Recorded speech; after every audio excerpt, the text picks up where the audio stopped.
Assalamualaikum warahmatullahi wabarakatuh. Waalaikumsalam. Bismillahirrahmanirrahim.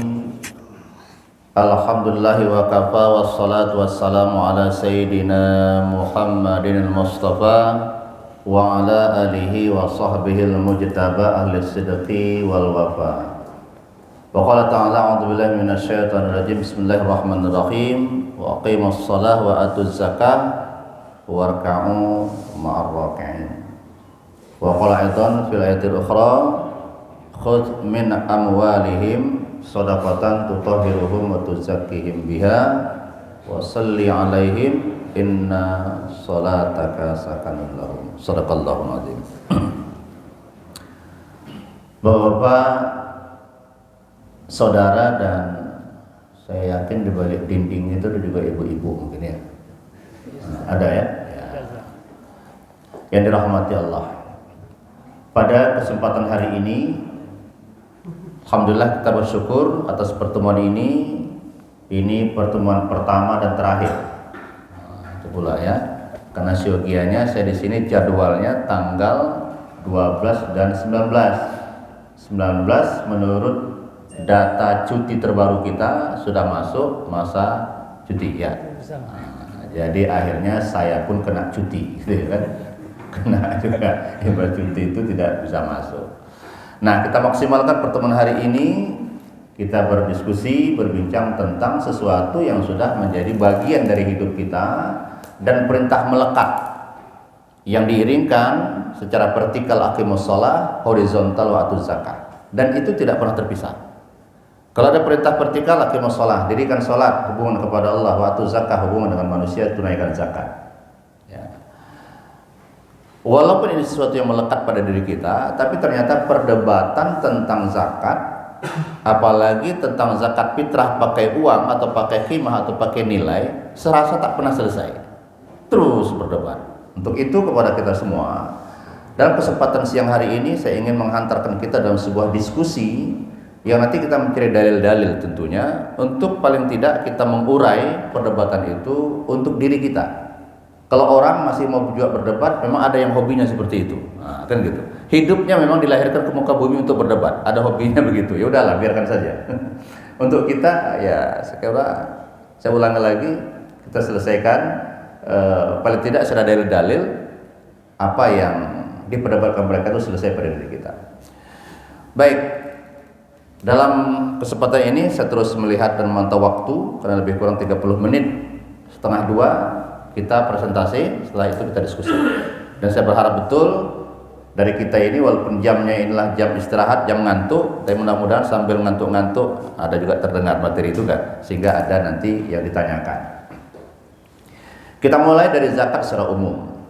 Ya, mudah-mudahan ini yang sholat belakangan tidak mengganggu suara kita ini, mereka dapat khusyuk tetap ya.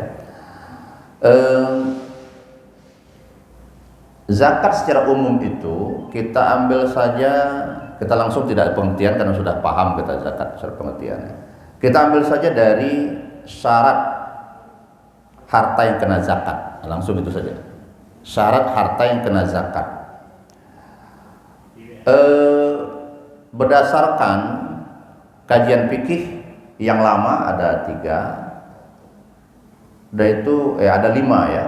Nah kemudian nanti ada syarat, salah satu syaratnya itu nanti berkembang melalui ijtima ulama di Banjarbaru, Kalimantan Selatan tahun 2018. Nah syarat wajib zakat itu pertama, harta itu merupakan harta milik kita secara sempurna. Bahasa fikihnya milkut tam. Jadi harta kita yang kita zakati. Jangan harta orang yang kita lirik-lirik. Kapanlah kawan untuk keluarkan zakatnya? Jangan lirik-lirik itu. Ya, harta kita yang kita lirik, harta kita yang kita pantau. Kalau sudah sampai harta milik sempurna ini cukup nisabnya, cukup bilangan minimal untuk keluar zakatnya, maka itu kita keluarkan zakat dari harta kita yang sempurna itu. Nah harta ini sudah kita miliki secara sempurna. Tapi ada syarat berikutnya. Apa itu? Ini syarat ini pun tidak sunyi dari perdebatan. harta yang kita miliki itu haruslah harta yang berkembang atau punya potensi untuk dikembangkan, gitu. Oleh karenanya, harta-harta yang tidak berkembang seperti rumah yang kita miliki walaupun nilainya mahal, 7 miliar harga rumah itu, tapi rumah itu untuk kita tempati, maka itu tidak terkena zakat. Rahmat berangkat kerja dari rumah ke Pelindo naik Lamborghini. Oh, amin, ya kan? Mahal itu. Mahal berapa miliar? Ya hampir 1 miliar, mungkin lebih kan itu kan. Mahal. Tapi itulah transport dia. Dari rumah kerja kan, sambil mungkin nanti dia ngantar istri belanja, itu pakai Lamborghini. Nah, apa kena zakat? Tidak kena zakat, karena tidak berkembang. Kira-kira begitu ya. Padahal banyak itu. Nah, beda nanti dengan harta yang mungkin nilainya kecil tapi sampai nisab setara 85 gram emas nilainya dan berkembang. Ya, ini tentu kena zakat. Nah, kita ulangi tadi 2 kasus utama itu. 2 kasus pertama, rumah dan mobil.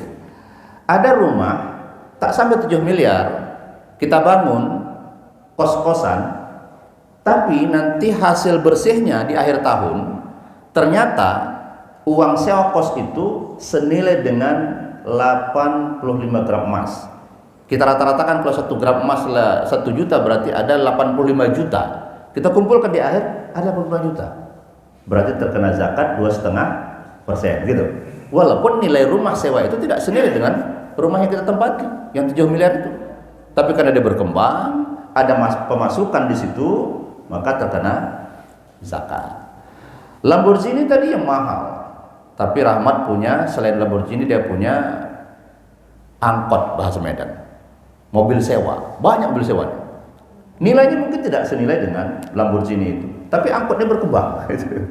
Iya, ada transaksi harian masuk terus. Nah, dikeluarkan biaya operasional untuk supir berapa, minyak berapa, untuk perbaikan berapa. Setelah dikeluarkan semua, ternyata hasil dari berjalannya mobil sewa ini atau angkot ini terkumpul dana minimal tadi 85 gram emas atau senilai itu, kan gitu.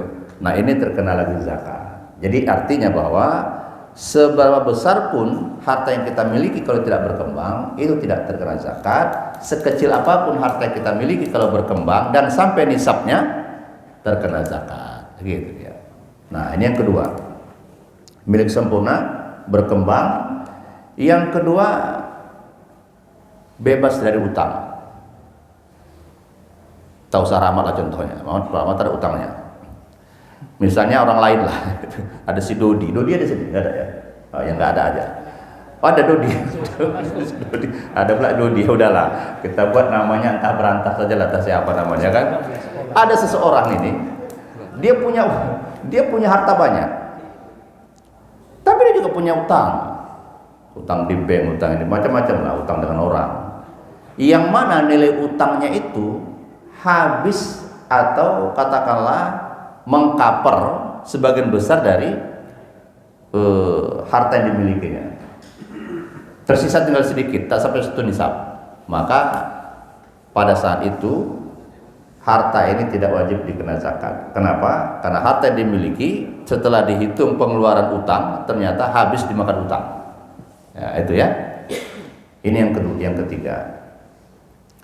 Yang keempat, setelah tidak ada utang, lebih dari kebutuhan pokok, ya, lebih dari kebutuhan pokok. Jadi kalau ternyata harta yang kita miliki, deposito misalnya ada memang 85 juta, tapi ada kebutuhan pokok yang harus kita keluarkan. Umumnya kebutuhan pokok selama ini itu secara mudah kita sebut sandang pangan papan, itu ya, untuk makan, untuk pakaian, untuk tempat tinggal. Nah, dikurangilah kebutuhan ini. Lalu sekarang ini saya sebutkan tadi hasil ijtima ulama di Banjarbaru tahun 2018. Termasuk kebutuhan pokok yang harus kita keluarkan dari harta kita yang mengurangi nilai zakat itu adalah biaya pendidikan. Uang kuliah anakmu udah bayar belum? Oh belum, bayar dulu. Uang sekolah bayar dulu. Sudah dibayar semua ini, hitung lagi. Oh masih cukup. Masih senilai lebih dari 85 gram emas atau setara itu. Nah, lalu ada pengeluaran berikutnya. Apa? Biaya kesehatan. Kemarin waktu sakit udah dibayar nggak? Utang di Pirngadi gitu. Sudah dibayar belum? Di rumah sakit udah dibayar belum? Bayar itu. Jadi biaya sekolah, biaya kesehatan, BPJS sudah bayar belum? Bayar dulu BPJS-nya. Ini kebutuhan. Jadi masuk kebutuhan pokok itu dana kesehatan, dana pendidikan, itu mengurangi harta nilai zakat. Nah, waktu itu ada yang agak lucu. Pas saya ketika itu ikut itu di Banjarbaru itu ikut.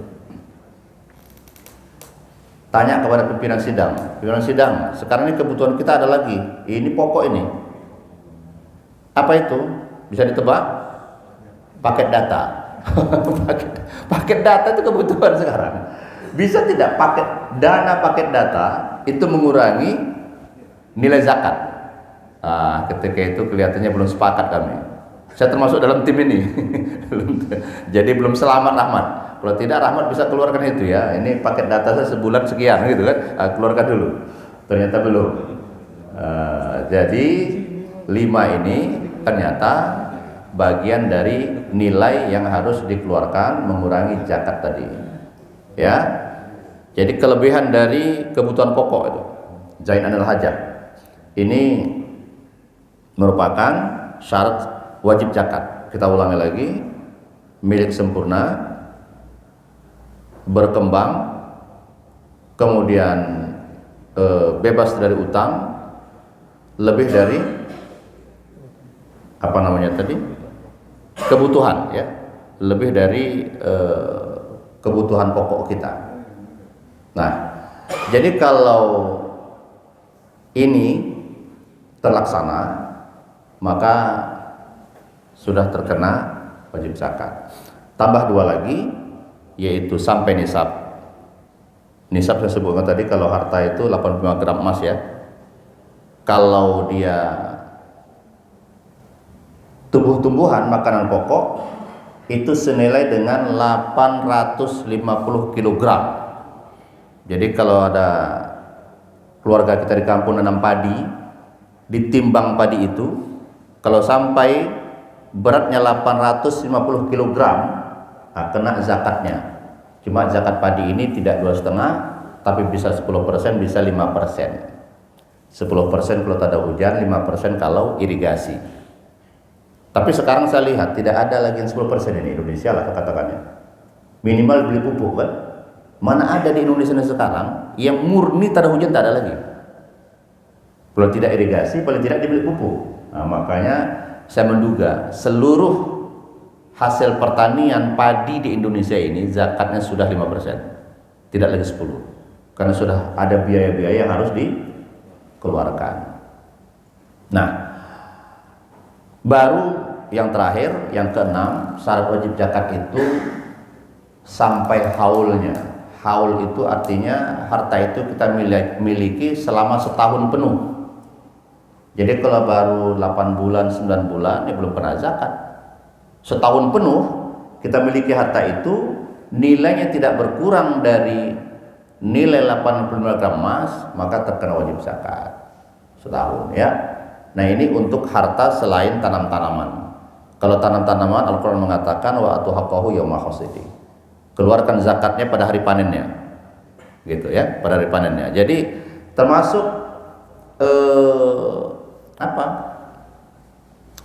sawit itu panennya 3 kali setahun kan, keluar itu. Walaupun sampai hari ini sawit itu disamakan zakatnya dengan zakat perdagangan, bukan zakat buah-buahan, bukan zakat tanam-tanaman. Mengapa? Karena sawit sampai hari ini setahu saya tidak ada menjadikan sawit sebagai makanan pokok. Tak tahulah di sini tak ada. Kau makan apa? Saya pak makan sawit pak setiap hari. Itu mana tahu kalau itu dia jadikan makanan pokok, ya itu kena 5-10% itu kan. Tapi hari ini belum ada. Nah, yang terkena 5-10% tadi kalau tanam-tanaman itu merupakan makanan pokok. Maka dimanapun makanan pokok terkena 5-10%. Kalau di Indonesia umumnya kita padi atau beras, ya itulah.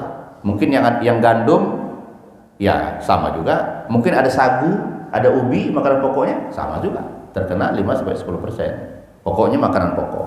Yang bukan makanan pokok sampai hari ini itu masih disamakan dengan zakat perniagaan. Baik, kepada kita semua, ini secara umum syarat harta yang terkena zakat atau terkena wajib zakat itu. Kalau kita memiliki harta seperti itu yang sudah terpenuhi syarat-syaratnya tadi, ya harus lega lah kita, lego bahasanya, untuk kita mengeluarkan hak zakat itu. Ya, karena jangan sampai kita masuk indikasi jama'a ma law wa'addadah, mengumpul-ngumpulkan harta lalu dihitung-hitung sampai muncul perasaan hartanya itu wa yahsabu annama lahu akhladah, sampai dia menduga, meyakini dengan harta yang dimilikinya ini dia kekal. Kalau sampai tingkat itu, khawatir kita Allah musnahkan kita. Khawatir ya. Nah, kalau sampai kita menduga, dihitung-hitung, di bank sana sekian, di bank sana sekian, investasi sekian, aset bergerak sekian, aset tak bergerak sekian, sampai akhirnya karena menghitung-hitung, dia menduga yahsabu annama lahu akhladah, sampai dalam hatinya mengatakan, dengan harta ini kalau sakit berobat, kalau gini begini, kalau ini begini, kan gitu. Ada uang semua. Kalau sampai setingkat itu, khawatir kita nanti Allah akan binasakan itu. Nauzubillah. Jauhkan Allah dari situ. Oleh karena itu, kepada kita, apa yang kata Al-Quran pada surah At-Taubah tadi, khudz min amwalihim, itu perintah kepada pemerintah. Kalau kita Basnas lainnya, ya, wahai Basnas, wahai pemerintah, ambillah dari sebagian harta orang-orang kaya itu sedekah, dalam makna zakat. Untuk apa sedekah atau zakat ini? Tutahhiruhum wa tuzakkihim biha. Tujuannya untuk mereka juga, untuk membersihkan, mensucikan diri dan harta mereka. Kalau suci atau bersih mereka, ya akan mudah diterima dimanapun. Tapi kalau tidak bersih, tidak suci, biasanya akan susah diterima dimanapun.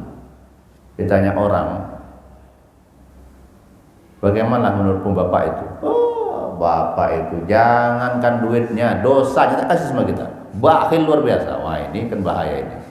Kalau sempat orang menyaksikan kita seperti itu tiket neraka itu. Tiket neraka itu. Karena suatu hari menyimpang sedikit, Rasul ketika suatu hari pernah dibawa di hadapan dia jenazah kan, jenazah. Sahabat-sahabat mengenali jenazah yang dibawa ini. Kata sahabat, wah ya Rasulullah, ini beliau ini baik luar biasa Rasulullah. Tidak pernah kata-katanya menyakiti, tidak pernah tangannya itu memukul, menyakiti orang, tidak pernah. Baik betul sebulan ini. Kata Rasul, wajabat. Ini orang yang meninggal ini wajib. Lalu pada kali yang lain ada lagi jenazah dibawa oleh orang di hadapan Rasulullah. Lalu oleh sahabat dikenali juga orang yang lewat ini. Tapi orang ini orang jahat, dikenal sebagai perusuh lah. Akhirnya diceritakan kepada Rasulullah. Rasul pun mengatakan wajabat 3 kali. Umar bertanya kepada Rasulullah, ya Rasulullah, kemarin ketika dibawa jenazah Tuhan mengatakan wajabat, ini pun wajabat, apa maksudnya? Kata Rasulullah, man asnaitum bi khairin wajabat lahul jannah. Orang yang kalian puji kebaikan-kebaikannya kemarin itu, wajiblah dia masuk ke dalam surga Allah. Tiket ke surga Allah itu saksi kalian. Kira-kira begitu. Sedangkan yang kedua, kalian juga menyatakan bahwa dia itu orang buruk. Kalian cela keburukannya, wajabat. Man asnaitum bisyarrin wajabat lahun nar. Orang yang kalian cela keburukannya, itu juga tiket dia masuk ke dalam neraka. Antum syuhada Allah. Kalian ini merupakan saksi-saksi Allah di muka bumi ini. Oleh karena itu kepada kita, ada harta kita, kalaupun mungkin tak sampai zakatnya, sedekah juga. Janganlah nunggu sampai nisab zakat baru keluar harta untuk orang ya. Paling tidak niat kita kalau tak zakat, sedekah kita jiran tetangga, mereka itu menjadi saksi bagi kita nanti di hadapan Allah kita tuh orang baik. Sehingga nanti ketika imam sholat jenazah kita menanyakan, kaifa tashhadu ala hadzal mayit? Bagaimana kesaksian kalian terhadap jenazah nih? Khair, baik, baik. Jujur orang itu. Jujur orang itu mengatakan baik. Jangan karena malu dia tidak mengatakan baik, terpaksa dia mengatakan baik. Baik. Ini sedikit. Baik, ada 8 menit. 8 menit berikutnya saya akan paparkan tentang zakat fitrah. Zakat selama sudah. Zakat fitrah sampai hari ini Fatwa MUI Sumatera Utara tahun 2008 tentang bolehnya bayar zakat fitrah dengan nilai itu sampai hari ini masih diperdebatkan. Di mana poin perdebatannya? Poin perdebatannya adalah bahwa kalau mau bayar pakai makanan pokok silahkan 2,7 kg. Standar satu sak itu, satu gantang. Dikonversi dengan dulu sukatan, sekarang dia kilogram. Sukatan dikonversi dengan kilogram senilai dengan 2,7 kg on. Lalu ada yang mengatakan bahwa dalam fatwa itu disebutkan bahwa kalaupun pakai uang, pakai nilai, tetap standarnya 2,7 on. Nah ini yang diperdebat. Yang boleh kan pakai uang itu kan Imam Hanafi. Imam Hanafi itu satu gantang 3,8 kg. Kan gitu. Nah kalau mau pakai nilai maka standarnya harus senilai beras 3,8 kg. Nah sekarang saya akan buka data baru. Kita buka-bukaan data ini. Ya. Data ini saya dapatkan dari kitab Al-Mabsut. Ada 2 kitab besar mazhab Hanafi. Kalau Imam Syafi'i itu, mazhab Syafi'i itu banyak. Salah satunya Syarah Muhadzab An-Nawawi. Kalau mazhab Hanafi ini 2 kitab besar. Yang satu namanya Al-Mabsut, karya As-Sarakhsi. Yang kedua namanya kitab Badi' As-Sana'i, karya Al-Kisani, Al-Kasani. Dalam kitab Al-Mabsut ada temuannya begini. Saya baca ini bahasa Indonesianya. Saya lengkapkan ini bahasa Arabnya, bahasa Indonesianya ada. Dan satu gantang itu adalah 8 ritel. Ritel itu adalah sukatan Arab. Menurut pendapat Abu Hanifah dan Muhammad. Dan ini juga merupakan pendapat awal Abu Yusuf. Muhammad dan Abu Yusuf ini murid senior Abu Hanifah, gitu dia. Jadi Muhammad sepakat dengan gurunya bahwa zakat fitrah itu satu gantang senilai dengan berapa tadi? 8 liter. Nah, tetapi pendapat ini sama dengan Bapak Abu Yusuf, juga sama dengan pendapat Muhammad dan gurunya pertama. Tapi dia merubah pendapat itu setelah perjalanan haji dengan Harun Ar-Rasyid. Nah, ini saya lanjutkan. Ketika Abu Yusuf melaksanakan ibadah haji dengan Harun Ar-Rasyid, salah satu perjalanan beliau dalam haji itu ziarah ke Madinah. Sampai di Madinah, dia bertanya tentang gantang. Karena Abu Yusuf heran, mengapa hasil sukatan kami di Irak itu beda dengan hasil sukatan Syafi'i di Mesir. Gitu. Kenapa di Mesir itu 5/3 ritel, kami di Irak 8 ritel, lebih banyak. Mengapa? Nah, ditanya kepada penduduk Madinah, kalau begitu ginilah, mana sebetulnya sukatan gantang yang digunakan Rasul untuk zakat fitrah itu? Nah, mendapat pertanyaan seperti itu, datanglah 70 orang. Kalau istilah dalam ilmu hadis, kalau sudah 70 orang perawinya, hadis itu mutawatir. bukan hadis ahad lagi itu mutawatir dan qat'i, dalilnya kuat. Datang 70 orang kepada Abu Yusuf sembari mengatakan, ya Imam, ini gantang yang kugunakan untuk bayar zakat. Kudapatkan gantang ini dari ayahku, ayahku dari ayahnya, ayahnya dari ayahnya, ayahnya dari ayahnya, sampai kepada Rasulullah. Gantang ini ada sanadnya. Itulah hebatnya ajaran Islam ini. Dia bersanad, gantang itu ada sanadnya. Kalau dia bersanad berarti itu hadis yang kuat itu. Kalau dia hadis berarti ada nas. Kalau ada nas, ada dalil, maka tidak boleh lagi digunakan hasil ijtihad. Laisal ijtihad ma'an nas. Tidak boleh berijtihad ketika sudah ada nas. Gantang Irak itu adalah gantang muamalah, gantang perdagangan yang digunakan oleh Abu Hanifah. Belum sampai cerita gantang ini ke Irak ketika itu. Makanya wajar Abu Hanifah memuntahkan gantang sesuai dengan gantang ada di Irak, yang sukatannya lebih besar, yang ukuran lebih besar, 8 retail tadi itu. Tapi itu kan uruf. Itu uruf itu artinya itu adat, gantang adat. Uruf itu adalah salah satu metode ijtihad. Ketika sudah ada nas, boleh tidak berijtihad? Tidak boleh. Makanya itu harus dibuang. Ini yang sekarang tetap dipakai, itu maksud saya. Hasil ijtihad Abu Hanifah tetap dipakai. Pokoknya 8 retail, satu gantang itu 3,8, 3,8. Itu sudah tidak dipakai lagi. Kenapa? Karena sudah bertentangan dengan nas. Nasnya 5,1/3 retail dan itu bersanad. Sanadnya mutawatir lagi. Karena 70 orang yang datang kepada Abu Yusuf ketika itu. Nah, oleh karena itulah kepada kita dalam kaitan ini mengenai 2,7 atau 3,8 kg itu saya kira sudah selesai. Paling tidak pada diri kita di sini. Bahwa sudah ada dalil, ya. Ini bagi kita yang bisa baca kitab kuning, ya ada di kitab Al-Mabsut. Juz 3 halaman 90. Karya As-Sarakhsi. Nah, baru paling-paling yang tersisa adalah Imam Syafi'i kelihatannya tidak memberi peluang atau tidak membolehkan bayar pakai nilai. Itu saja, tinggal itu saja.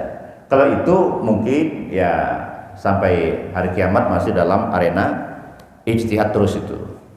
Dalilnya apa? Dalilnya dikemukakan adalah aghanuhum anit tawaf hadzal yaum. Kata Rasulullah, berikan kepada orang-orang miskin itu kebutuhan mereka sehingga mereka tidak tawaf, tidak keliling-keliling meminta-minta. Gitu. Kalau penuhi kebutuhan, maka yang paling mudah di era kita yang memenuhi kebutuhan adalah uang. Dia bisa beli apapun. Kalau kita beli beras, boleh jadi beras itu dijualnya untuk dapat uang lagi kan? Karena dia ada kebutuhan lainnya.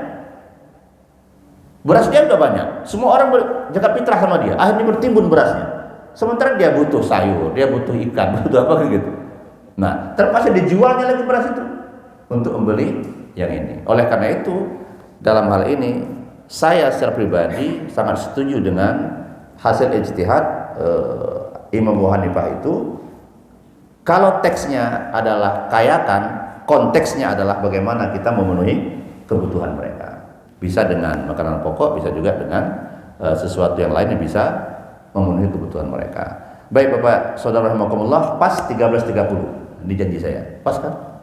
Pas. Ya, silakan saya kembali kepada moderator. Baik Ustaz, terima kasih Ustaz materinya. Mungkin selanjutnya kita persilahkan kepada para jemaah, Bapak Ibu sekalian yang ingin bertanya. Mungkin yang pertama Pak Riza, nanti setelahnya Pak Suryono. Silakan. Assalamualaikum warahmatullahi wabarakatuh. Assalamualaikum. Izin Ustaz, ada beberapa pertanyaan supaya yang lain nggak bisa jawab, nggak bisa tanya lagi Ustaz. Jadi nama dulu supaya kenal kita semua. Sudah disebutkan tadi. Saya sudah kenal. Riza Ustaz. Ya. Izin Ustaz. Jadi yang pertama begini, karena fatwa MUI itu mengikat nggak bagi orang Muslim?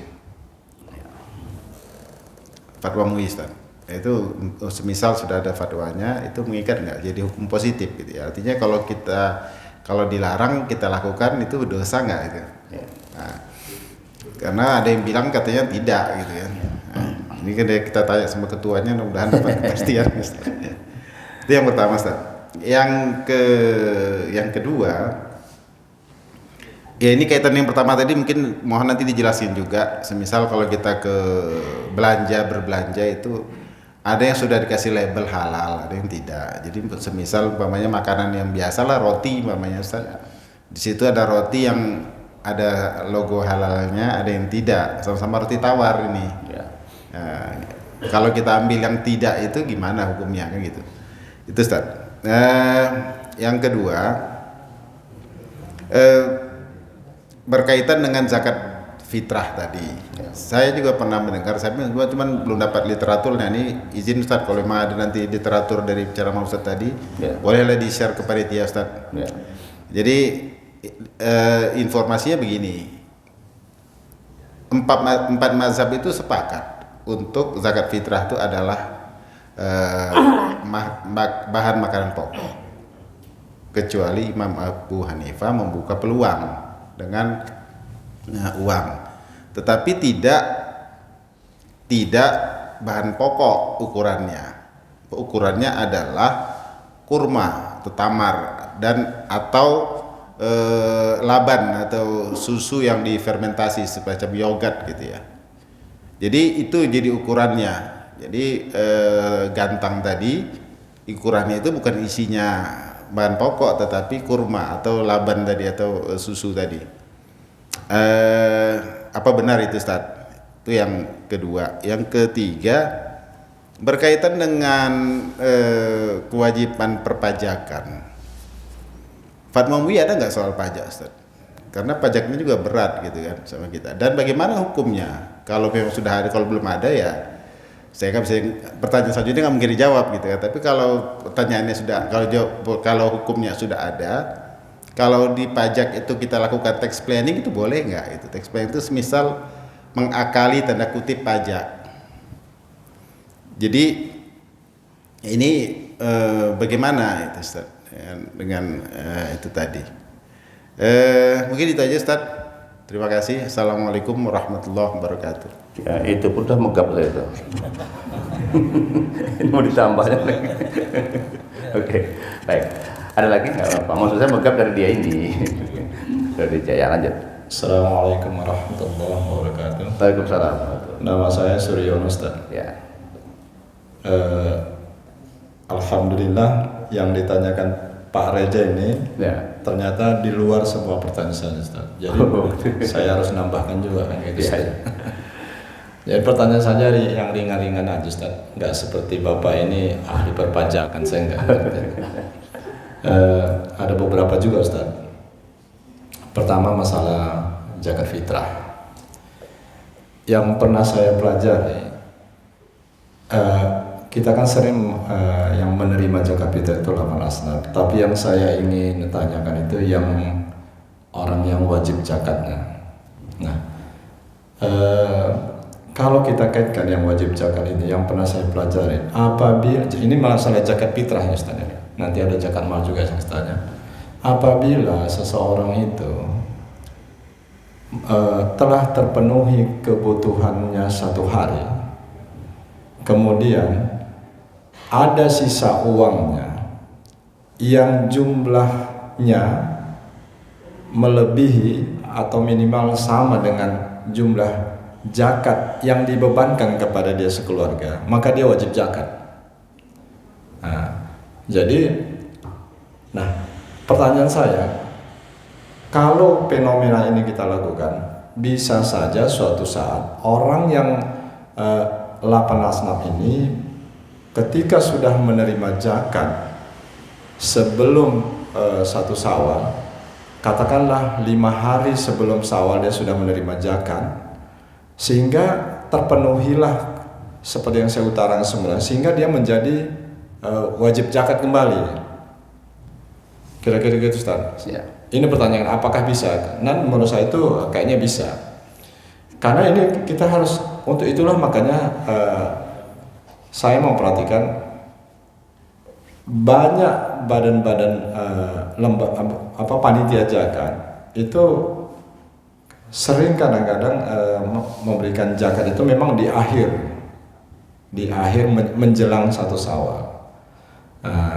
Artinya ada, jadi pertanyaan pertama tadi masalah zakat fitrah, yang kedua masalah yang apakah bisa suatu saat nanti terjadi yang awalnya dia penerima zakat fitrah, kemudian setelah dia terima dalam tempo jumlah wajar yang banyak, maka keesokan harinya dia menjadi wajib zakat. Yang ketiga itu masalah zakat harta, Ustaz. Zakat harta ini kan haulnya itu kan setahun. Terserah mau dia mulai dari mana, tapi kebanyakan orang banyak memulainya dari mulai Ramadan. Jadi pertanyaan saya, Ustaz, apakah zakat fitrah ini bisa didahulukan pembayarannya atau tepat harus pada tahun berjalan 1 tahun, atau bisa ditunda?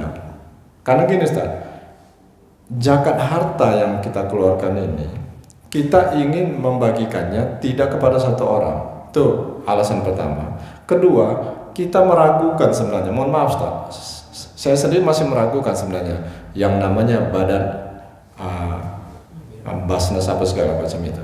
Karena tahun lalu saya mencoba memberikan zakat harta kepada yang langsung menerimanya.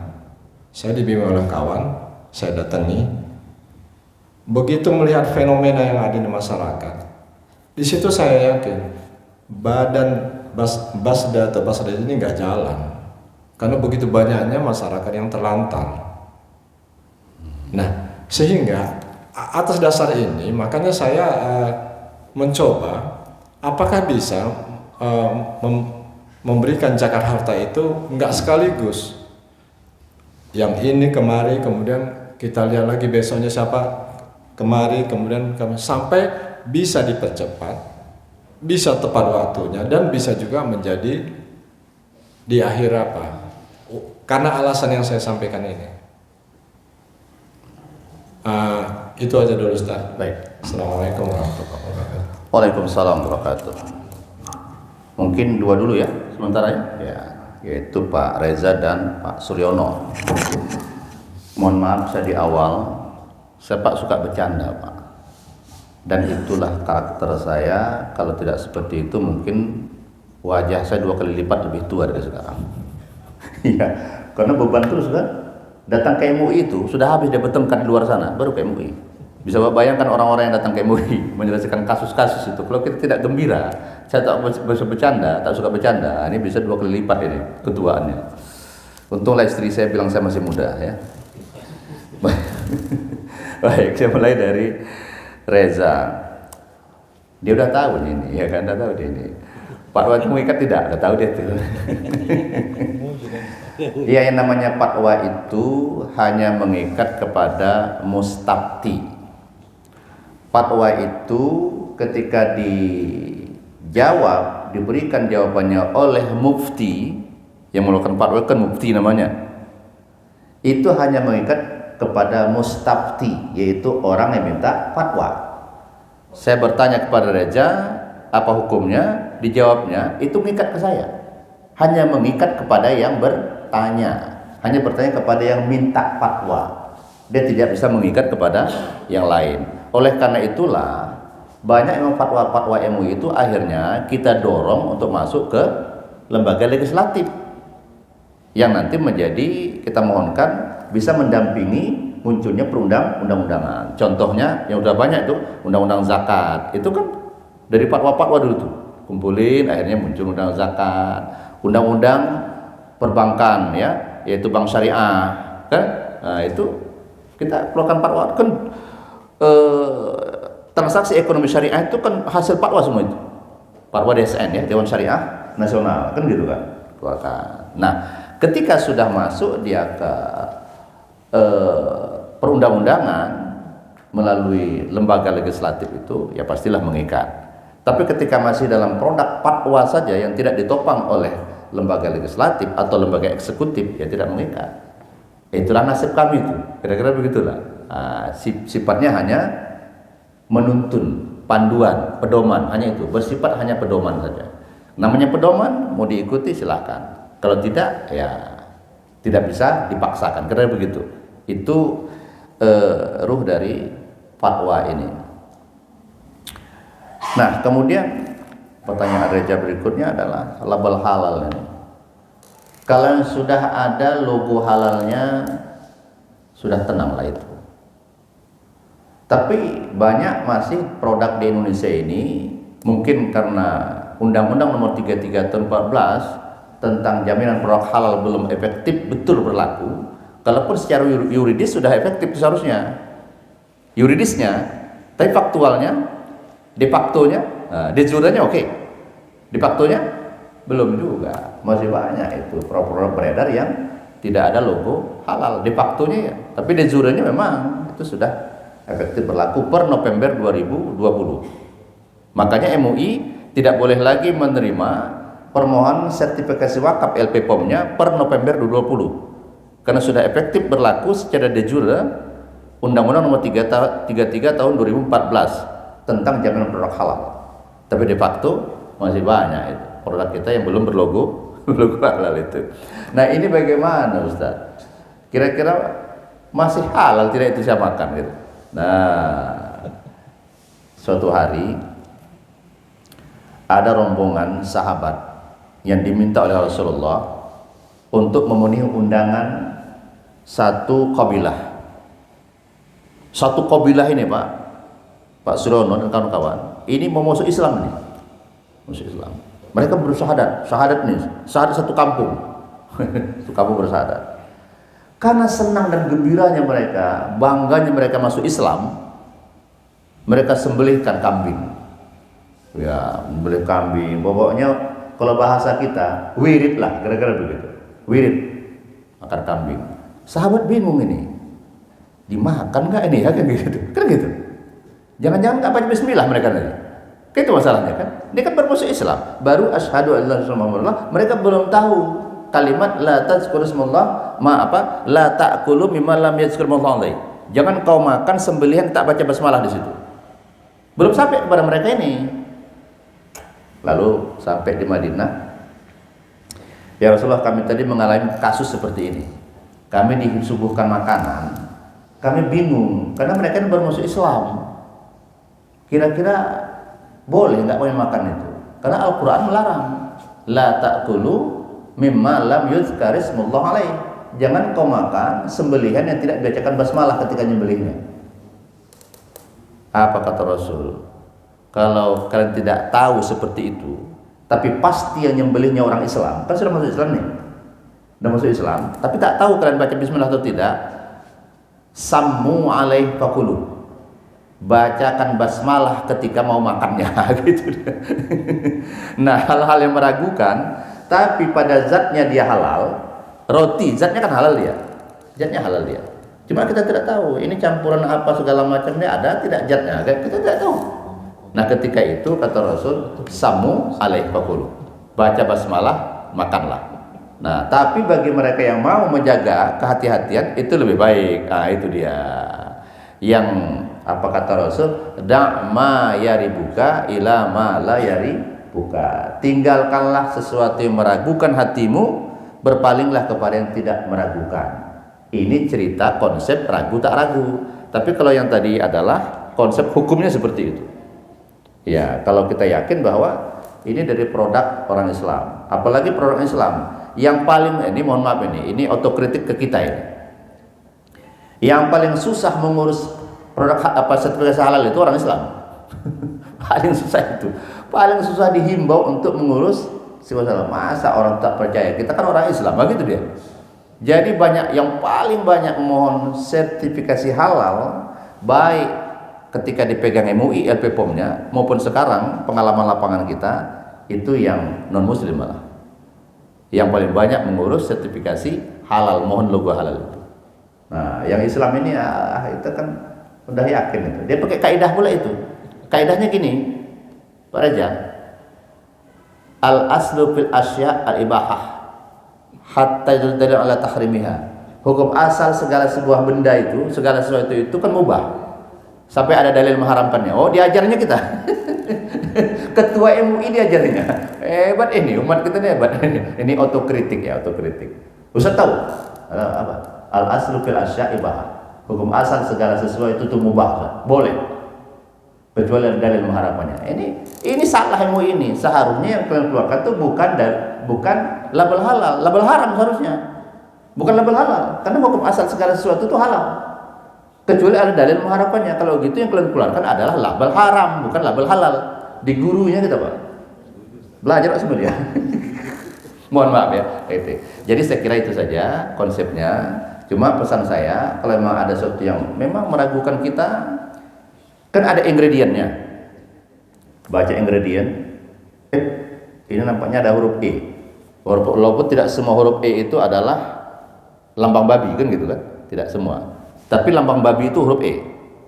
Dengan nomor sekian. E, saya lupa saya. Nomor sekian. Itu E nomornya itu menentukan nanti. Wah, ini ada huruf E nih. Cuma nomornya saya juga lupa, ketua MUI aja lupa. Nah, ini tentu kepada kawan kode LP POM yang hafal itu. E, kode E nomor sekian. Itu biasanya mengandung enzim babi atau lemak babi. Kan gitu. Nah, kalau ragu kita, ya udah konsepnya tadi. Nah, tinggalkan apa yang meragukanmu, berpalinglah kepada yang tidak meragukan. Masih banyak toh makanan-makanan lain yang mungkin sama dengan itu atau mirip dengan itu yang bisa kita konsumsi, kira-kira begitu. Baik, kita lihat waktu. Ya, tinggal 12 menit lagi, mudah-mudahan cukup. Gini, Ustadz, waktu itu di masa Rasul, menurut pendengaran yang disampaikan kepada Reja, yang ukuran bisa pakai apa? Yang bisa pakai nilai tadi itu bukan makanan pokok, tapi itu kurma, zabib, laban, kan gitu Pak. Nah, pertanyaan kita, bagi orang Arab, makanan-makanan seperti ini itu termasuk makanan mengenyangkan tidak bagi mereka?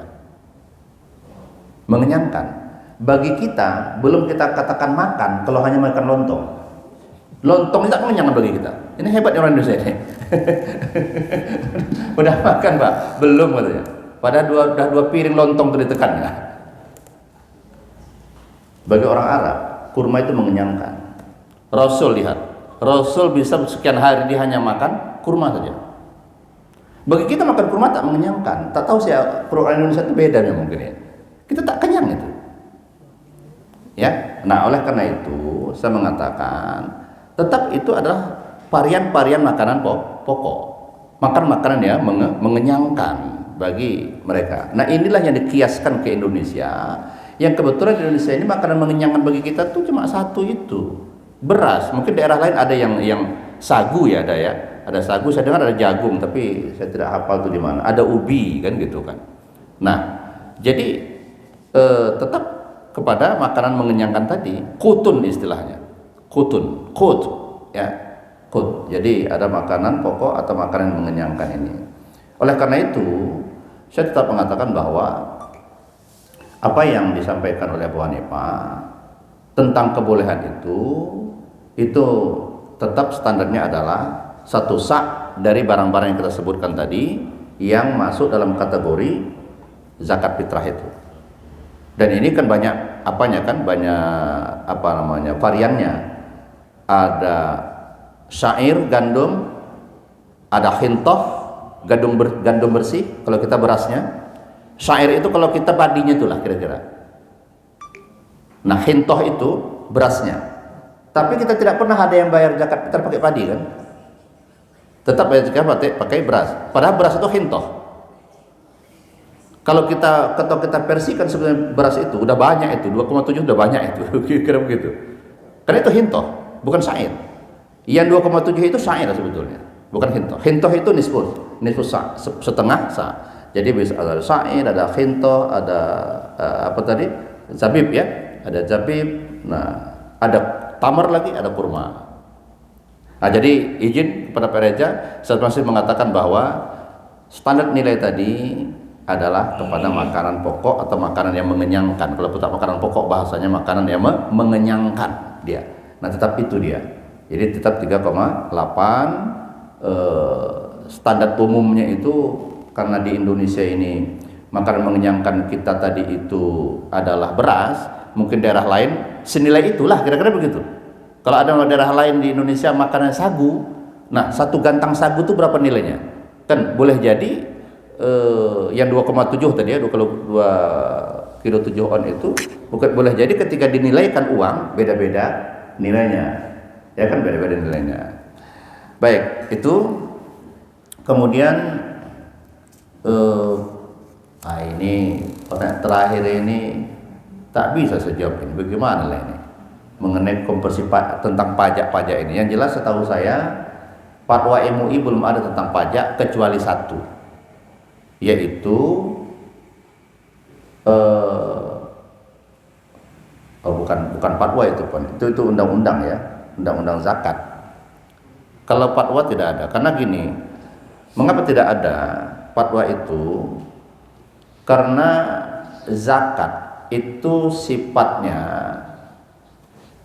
pendalilan hukumnya sudah ada dalil. Saya pakai kaidah di awal tadi, laisal ijtihad ma'an nas. Kalau sudah ada nasnya tak boleh berijtihad, itu sebetulnya. Makanya sampai sekarang tidak ada MUI mengeluarkan fatwa tentang sholat, ada. Gitu ya. Tidak ada MUI mengeluarkan fatwa tentang zakat. Mengapa? Ya karena sudah ada nasnya. Kecuali kalau ada kasus-kasus baru yang mungkin agak rumit, itu ya. Tapi sampai hari ini setahu saya tidak ada mengenai fatwa MUI bahwa zakat itu bisa mengurangi pajak. Itu undang-undang zakat ada. Undang-undang zakat bahwa zakat bisa mengurangi nilai pajak, itu ada di Undang-Undang nomor 11 tentang zakat itu. Saya yakin tak puas ini Pak Reza mengenai yang terakhir ini, yakin saya itu, dan saya tidak memahami betul memang ini tentang pajak-pajak ini.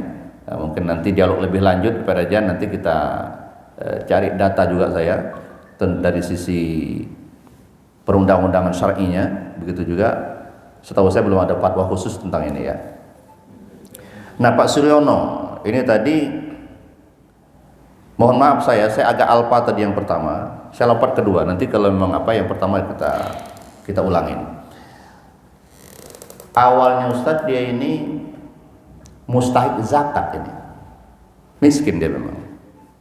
Tapi karena banyaknya orang yang berzakat kepada dia, akhirnya 3 hari terakhir menjelang Syawal naik hartanya, banyak berasnya, kan gitu kan? Bahwa yang awalnya tadi dia mustahik zakat, sekarang karena harta, katakan beras yang dimilikinya lebih dari kebutuhan hidupnya sehari semalam pada 1 Syawal, apakah dia terkena wajib zakat fitrah? Terkena. Dah tahu nih Pak Surono juga tadi mengatakan, yakin saya seperti itu Ustaz, katanya gitu. Jadi dia ingin meyakinkan kepada kita bahwa kata Rasulullah SAW, farada Rasulullah SAW zakat al-fitri, Rasul memfardukan zakat fitrah, so'am minas syair atau so'am minat tamri, 1 gantang gandum atau 1 gantang tamar. Kepada siapa diwajibkan itu?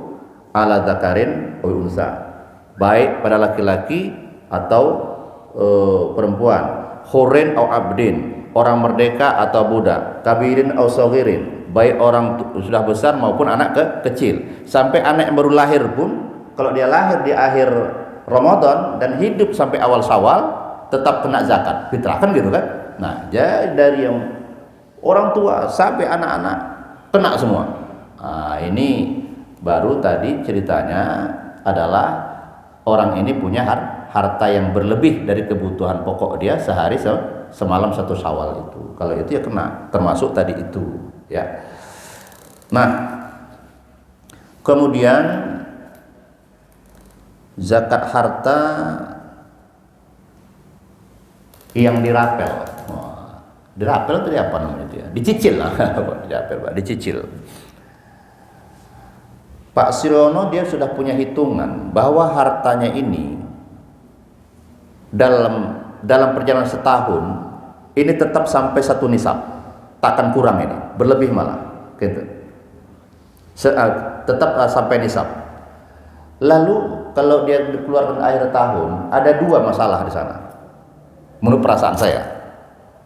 Masalah pertama, dia tidak bisa membantu orang secara terus-menerus dengan zakat itu. Masalah kedua, kalau dikeluarkan di akhir tahun, banyak kali angkanya Ustaz. Sayang pula aku. Gitu. Iya kan? Kalau dicicil dia per bulan, nggak terasa banyaknya. Tapi begitu ditimpakan akhir tahun, 1 miliar 25 juta, 2 miliar 50 juta, kan gitu dia kan?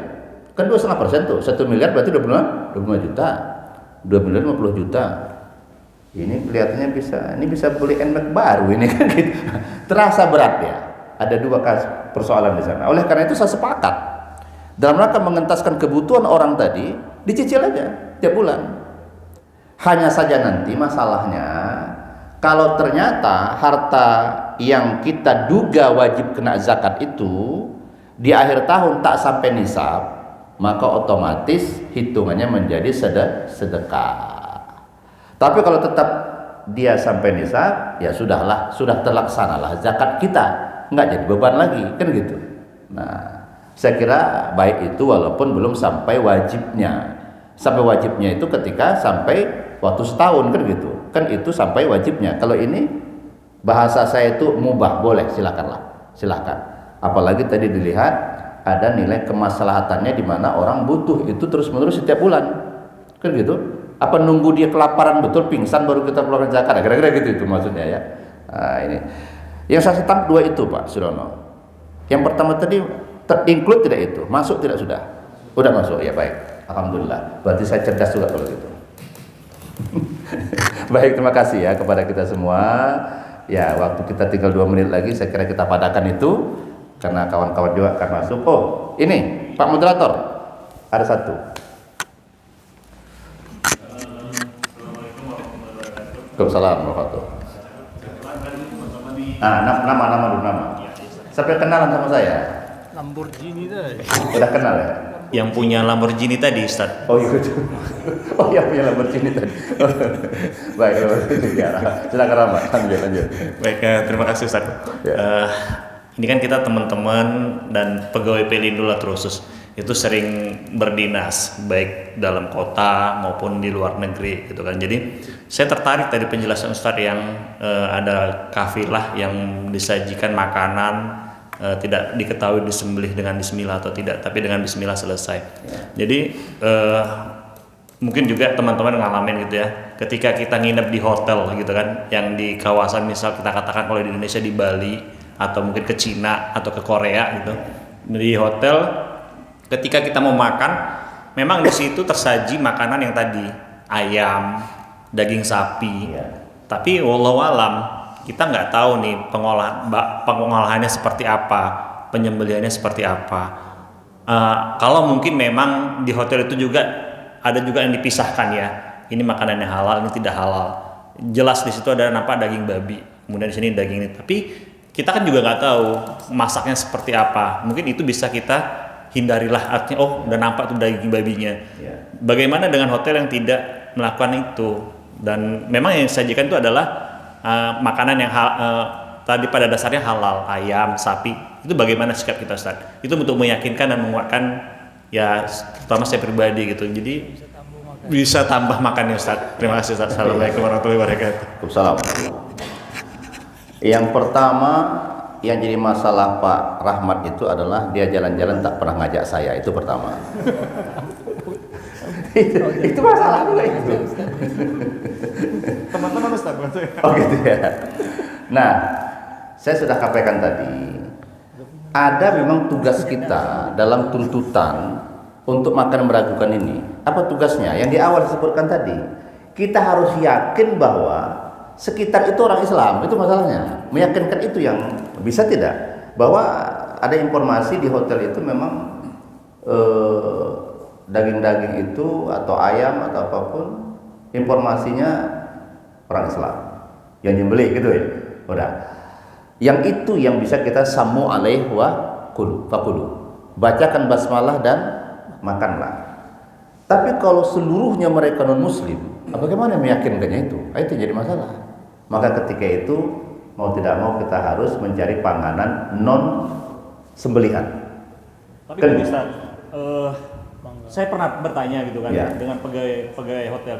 Ini pegawainya mayoritas non muslim, Ya. tapi dari mereka informasi muncul makanan itu dibeli dari pedagang muslim. Ya. Jadi kan ditanda tanya juga, bener nggak nih keterangan Nah. dia gitu Ustaz?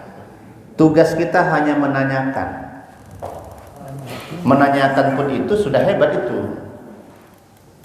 Karena kita tidak diberikan tugas, kewajiban mencari-cari di belakang layar dan bahaya. Suatu hari dalam perjalanan, boleh ini lanjut sedikit? Boleh Ustaz. Tapi saya lihat nggak ada wajah cemas namanya.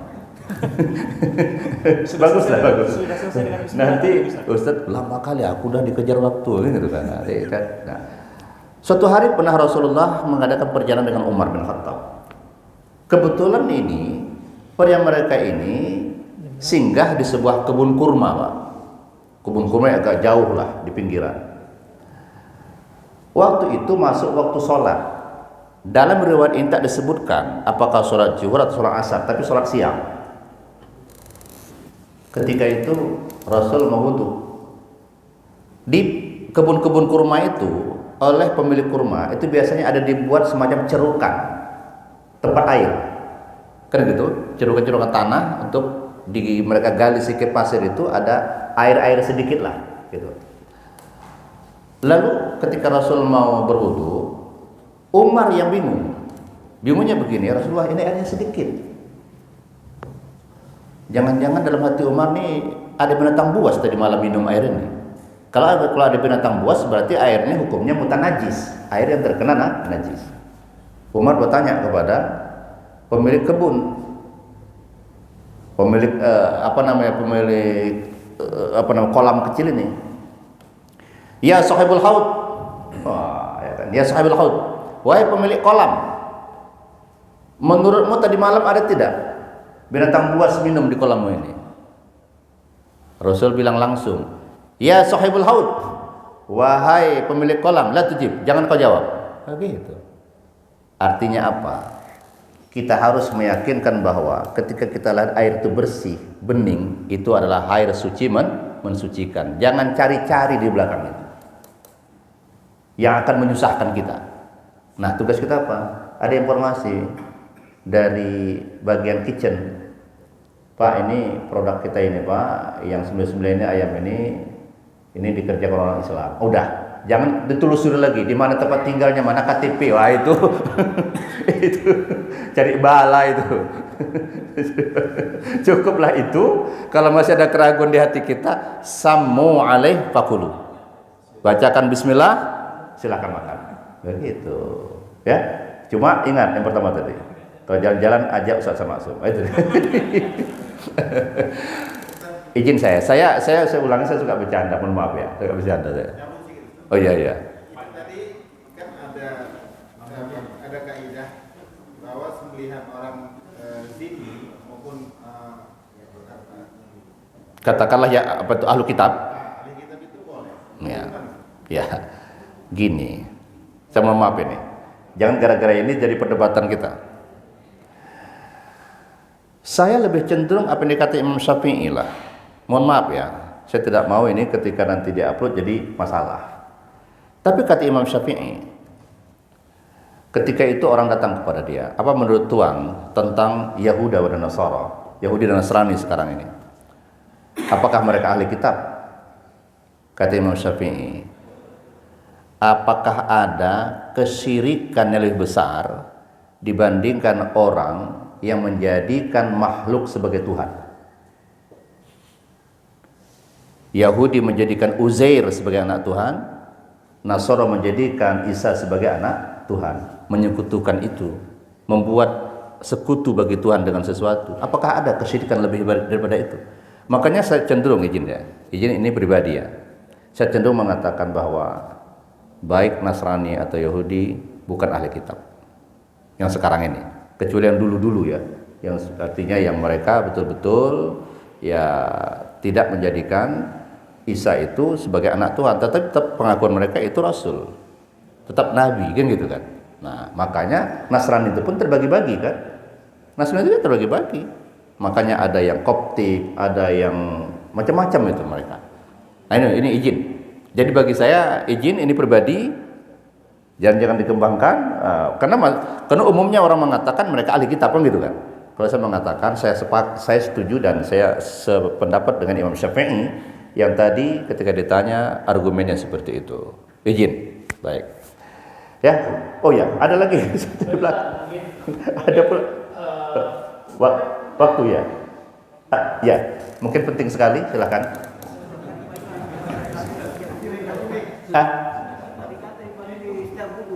Gimana? Dari pagi di setiap buku saya nggak sempat tanya karena saya harus kerja. Oh, Masya Allah. Jadi saya sambung di sini pertama. Iya. Apakah perseteruan MUI dengan pemerintah sudah selesai? Satu.